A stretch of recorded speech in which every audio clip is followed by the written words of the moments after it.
Hello and welcome to We Learn Virtual Learning Network. This is session number 3 of the subject Organizing Childcare Services, and the chapter is Principles of Development. The topics to be covered are Introduction, Principles of Development, under this Direction and Rate of Development, Differentiation and Integration, Critical Periods and Influences on Development. Now, development is influenced by many factors. Basically, it can be grouped under the two main heads of heredity and environment. Heredity is something which is acquired by a child from his or her parents. It is in the genes. And environment, which a child learns from the outside world, from the friends or family members.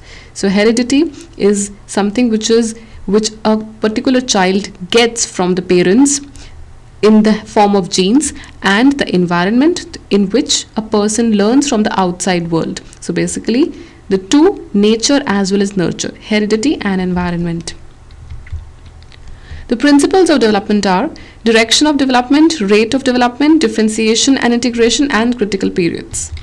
So direction of development. Physical and motor development follows two directions. One direction is the head to toe direction. Development proceeds from head to the feet. In other words, improvements in structure and functions come first in the head region, then in the trunk, and finally in the leg region. The second direction that physical and motor development follow is from the center of the body to the ends. That is, development proceeds outwards. So the rate of development, individual differences are there when a particular child grows in the rate of development. This means that while development follows the same sequence, there are individual differences in the rate of development. Consequently, there are differences in the age when children reach a particular milestone of development or acquire a particular ability. So the rate of development, there are biological differences in the rate of development. Basically, there are differences in the rate of boys and girls. In prenatal period, the skeletal system of girls grows faster as compared to boys. Therefore, at birth, girls are ahead of boys in their skeletal development. The period of puberty is about 2 years earlier for girls than for boys. Differentiation and integration. Differentiation means that development proceeds from simple to complex, from general to specific. Integration means coordination of various parts to form an increasingly complex structure. It also refers to coordination of different behavioral patterns that results in a higher level of complexity. So basically, coordination of behavioral patterns as well as cognitive patterns that result in a higher level of complexity in a child.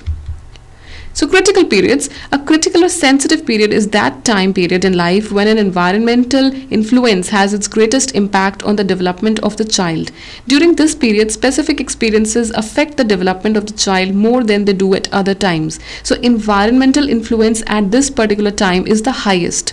Such periods are critical for development because during these periods, the child is ready to learn a particular skill. During this time, the child is ready to acquire or to learn any particular skill, such as drawing, such as painting, or any other activity. So, the environmental influence is also the highest. The influences on development and learning are the result of interaction between heredity and environment. So, environment refers to the external conditions that influence development. Heredity refers to the inborn traits and characteristics. These characteristics are transmitted to the child from the parents. The color of one's hair, skin and eyes, the shape of one's nose and the body structure are determined by heredity. So this is what the child gains from the parents, and that is inborn. And development is always the interaction of environment as well as heredity. Intelligence is also influenced by genes. A certain genetic abnormality results in the absence of a gene because of which a particular enzyme is not produced in the body. Due to the lack of this enzyme, toxic substances get accumulated in the body. These toxic chemicals affect the nervous system and may cause mental retardation as well. So these are some of the questions. You have to do it yourself. That is, what is differentiation and integration, and explain the influences on development of a child. That's all we have for you in this session. Thank you. Happy learning. We Learning.